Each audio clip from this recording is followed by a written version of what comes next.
The topic of our lecture today is teaching speaking skills. The content of today's lecture is the why and how of listening, motivation and mechanics, the characteristics of spoken English, and why listening is difficult. I would like to start our lecture with Epictetus's quotation. We have 2 ears and 1 mouth, so that we can listen twice as much as we speak. Listening should be impossible. Fluent speech is a motorway pile-up.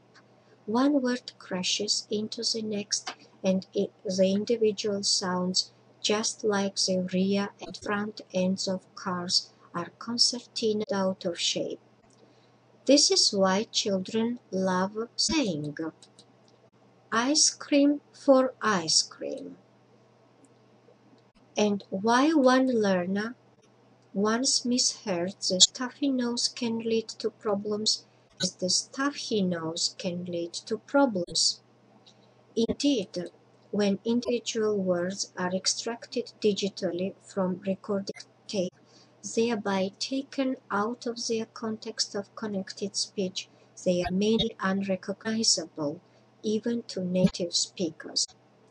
Furthermore, the things listeners do, pick up acoustic signals, reimagine them into words, turn the words into meaningful sentences, organize the sentences into propositions using linguistic and non-linguistic contexts, are bewilderingly complex cognitive processes. When the acoustic signal is in a foreign language, the processes become more complex still. And yet many language students manage to listen successfully, to maintain conversations, chat with strangers, follow directions to parrots, and listen to radio soap operas and lectures on astrophysics. Let's differentiate between listening and hearing. Listening involves 2 processes, perception and comprehension. Listening is concentrating on the message. What is hearing? Hearing is without a sustained focus on the part of the recipient. We have to deal with these 3 questions while developing listening skills. What do we listen to? Why do we do it? And how do we do it? What do we listen to? We listen to lectures, chit-chat, radio broadcasts, music, interviews, instructions, and so on.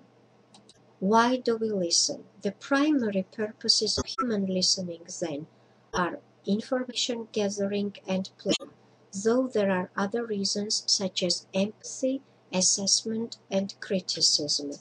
The types of listening we engage in on a day-to-day basis can be categorized as following. Listening for gist, listening for specific information, listening in detail, and inferential listening. Let's go over them one by one. Listening for gist refers to the occasions when we want to know the general idea of what is being said, as well as to who is speaking to whom, and why and how successful they are in communicating their point. Listening for specific information refers to occasions when we don't need to understand everything, but only a very specific part. For example, while listening to a list of delayed trains, we are only interested in hearing news about one particular train, the one we want to catch, and so we listen selectively for this specific information. We ignore everything else. Listening for detail refers to the type of listening we do when, for example, we need to find errors or determine differences between one passage and another. We cannot afford to ignore anything because, unlike listening to a list of delayed trains, we don't know exactly what information will help us to achieve our task. Inferential listening refers to the type of listening we do when we wish to know how the speaker feels. It may involve inferring, which is dealt with in more detail in subsequent lectures. What is the difference between listening and reading? Listening and reading both involve the decoding of messages, but there are of course significant differences between the two. Firstly, reading takes place over space, pages, signs, the backs of envelopes, while listening takes place over time. Most oral data is not recorded and has no permanent record. It is based on spontaneous performance and invisible ink that usually disappears from the memory within seconds. Because listening takes place over time, not space, the gaps between words that exist in writing do not exist in speech, so the listener imagines them into being. This segmentation of words from the flow of speech, recognizing word boundaries, is often problematic for listeners and occasionally amusing. If you believe one well-known linguist, the words of the hymn, "Gladly my cross-eyed bear," are routinely thought to be about a cross-eyed bear. In fact, to listen speech sometimes comes across like this. Where there are no natural pauses caused by the speaker's breathing, the flow of speech is one long sound. Another key difference between listening and reading is that listening involves getting to grips with features of pronunciation such as elision, assimilation, and intrusion. Elision is when sounds are omitted, usually from the beginning or end of a word, in order to make pronunciation of the utterance easier for the speaker. For example, she sat next to the wall. The "t" of next elided into the "t" of "to" so that it becomes next. But we know that she did not sit next to the wall. We can safely assume that she has only one neck. Assimilation takes place when the first of a series of sounds changes to accommodate subsequent sounds. This often happens because the tongue cannot get into place quickly enough during connected speech to articulate the next sound. For example, "tone is a heartbreaker." The "to" sound in heart changes to either a glottal stop or a "p" in this context. Heartbreaker, though Tony breaks girls' hearts, not harps. Intrusion is when a sound is added in order to allow the speaker to link two words more easily. For example, "he doesn't have an original idea in his head." Speakers of British English often add an intrusive sound between idea and in. It sounds as though he doesn't have an original idea in his head, whatever that may be. Another feature of pronunciation is that formulaic phrases are often chunked. This means the phrases are said rapidly as if they are one word. For example, "know what I mean," "give me a break." All of these are potentially problematic for listeners, though not for readers. A further difference between listening and reading is that listening is often interactive. Two or more people in face-to-face contact. This means that non-verbal communication, for example, body language, plays a role. And of course, listeners are often able to ask for questions, signal lack of understanding, interrupt, etc., which readers cannot do. This is why emoticons, those smiley faces in email correspondence, were invented for writers. When reading, we have to rely far more on our inner voice, words that we form in the mind but do not say aloud, whereas the spoken word always contains an element of performance. Intonation, pitch, tone, volume, and patterns of stress can all make words come alive. Conversely, speeches and riveting court cases, when later read as transcriptions, often come across as mind-numbingly dull simply because the drama of live interaction is missing. Other features of this interactivity include forms for signaling attention, such as hey and vocatives, which are ways of addressing someone. These features are seen infrequently in writing. Question tags appear in approximately a quarter of all questions uttered in conversation, while in academic prose they form less than 1%. Other ways of eliciting a response in conversation include greetings, farewells, and response elicitors such as okay and see.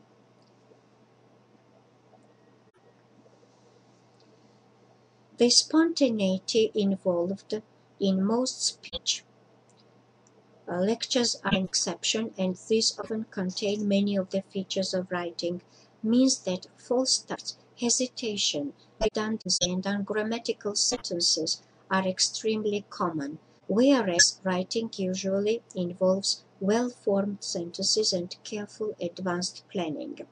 In most formal and semi-formal writing, deviations from standard grammar are rare, at least among proficient writers. Finally, we should mention the status of listening in relation to reading. Storytelling is an ancient art, while writing as done by the general public is a relatively modern phenomenon.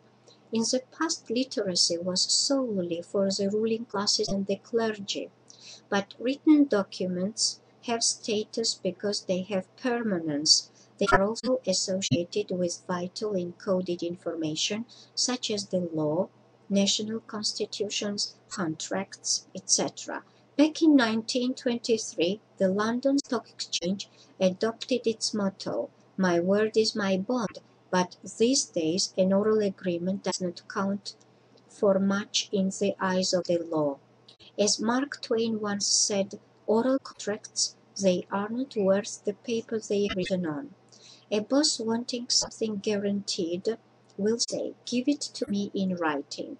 Because literacy is so closely bound to information and vice versa, and because literacy has to be taught, most modern educational systems, and therefore societies at large, emphasize reading above listening. Why listening is difficult. Many of the differences between reading and listening illustrate just why listening is considered a difficult skill.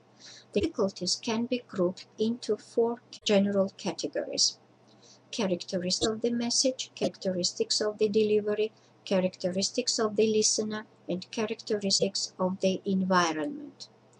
Let's start with characteristics of the message. Sometime during the 1980s, a software company was demonstrating its latest product, speech recognition technology. A member of the audience was invited to say a sentence which would then be recognized by a computer and displayed in written form for all to see. The participant, deciding to stay on topic, said, "It's hard to recognize speech." The computer prompted, and too much laughter flashed up. "It's hard to recognize speech." This story may be apocryphal, although Bill Gates admits that Microsoft's speech recognition group calls itself the Recognize Speech Group, but it is a small illustration of the problems for computers and people involved in listening to connected speech. As Rick Altman wrote, "For us teachers, listening is like reading speech. For students, it is more like finding the objects hidden in the drawings of trees." Knowing the written form of a word is no guarantee that students will recognize the spoken form. As already mentioned, recognizing word boundaries is problematical, but also the irregular spelling system of English does not help matters. A sentence such as "Mr. Clough from Slough bought enough dough" would probably cause problems for students to pronounce, even if they knew the words, because the variety of ways in which one combination of letters, OUGH, can be pronounced. There are also, of course, slips of the ear, simple mishearing, as well as the anti-hero of Easton Ellis's novel American Psycho hears murders and executions instead of mergers and acquisitions, although some would call this a Freudian slip, bearing in mind the character's murderous habits. Other linguistic difficulties are unknown words, lexical density, short spaces of time between content words, forcing the listener to concentrate harder, and complex grammatical structures. Non-linguistic characteristics of the message include familiarity of the topic, text type, and cultural accessibility. The next factor is the characteristics of the delivery. Mode of delivery is a vital factor. It may be helpful here to distinguish between reciprocal and non-reciprocal listening. Reciprocal listening involves interaction between two or more people. In other words, there is conversation. Reciprocal listening allows the use of repair strategies. Speakers can react to looks of confusion by backtracking and starting again. Listeners can ask for clarification, ask the speaker to slow down, etc. Non-reciprocal listening describes a situation in which the listener has no opportunity to contribute to a dialogue, for example, while watching television or listening to the radio. In these situations, the listener's lack of control over the input is a crucial issue. The listener has no influence over factors such as the speed at which the speaker talks, the vocabulary and grammar used, and no recourse to asking for repetition of a word if the speaker's pronunciation renders it incomprehensible. It seems surprising to us now, but when American talkies were first shown in the cinema in Britain, audiences had great difficulty in understanding the American accent. For all of the above reasons, non-reciprocal listening is usually regarded as more difficult than reciprocal listening. Characteristics of the listener. As any teacher can testify, some students get sidetracked easily and simply lack the ability to sustain conversation. Other students have problems motivating themselves to listen. These are often long-term issues. Yet other students learn better using modes that are different from listening. According to multiple intelligences theory, people possess different intelligences such as linguistic, logical, mathematical, spatial, bodily kinesthetic, musical, interpersonal, intrapersonal, and naturalist. These can be related to preferred modes of learning. Most people at some unconscious level realize they are more predisposed to one way of learning than to another. Someone with musical intelligence may choose to learn a language through listening to songs. Others notice that they learn better. People with bodily kinesthetic intelligence, they learn better by acting, moving to sounds, or physically piecing together words on wooden blocks. Besides the students' individual dispositions, there is the age factor. Young learners can be loosely categorized as anything from the age of 7 or 8 up to those in their mid to late teens. Students at this age differ from adults considerably in their needs as listeners. Some of these differences may include shorter attention spans, fewer cognitive abilities, difficulties concentrating on disembodied voices, and the importance of visual stimuli and music. Another consideration is children's familiarity and confidence with multimedia material, particularly when they reach their teenage years, which often surpasses that of older generations. At the other end of the scale, older learners, those above the age of 70, for example, sometimes have difficulties with listening due primarily to physiological factors. These might include declining abilities in hearing in general or problems with short-term memory. Teachers of older learners may need to proceed more slowly with instructions, and they may also find that their students' ability to cope with fast connected speech lags behind the students' cognitive abilities. Some temporary characteristics that affect listening might include anxiety, tiredness, boredom, or the listener having a cold. Characteristics of the environment. Environmental conditions which may affect listening performance include the temperature of the room. Hot rooms induce sleep. Background noise, heavy traffic, for example, or defective equipment, which affects the clarity of recording. Another problem which does not fit neatly into any of our other four categories, is the role of memory in listening. As we process one word, another word is incoming. The mind gets flooded with words. Unless we are well attuned to the rhythm and flow of the language and the way in which a piece of discourse is likely to continue, this can lead to overload, which is one of the main reasons why students switch off. The idea may be heresy to poets, but the mind is not really concerned with individual words. We tend not to remember these with any exactitude, but rather the general meanings that they convey. Jack Richards states that memory works with propositions, not with sentences. Many of our students are faced with badly conceived tasks that test their memory instead of getting them towards comprehension.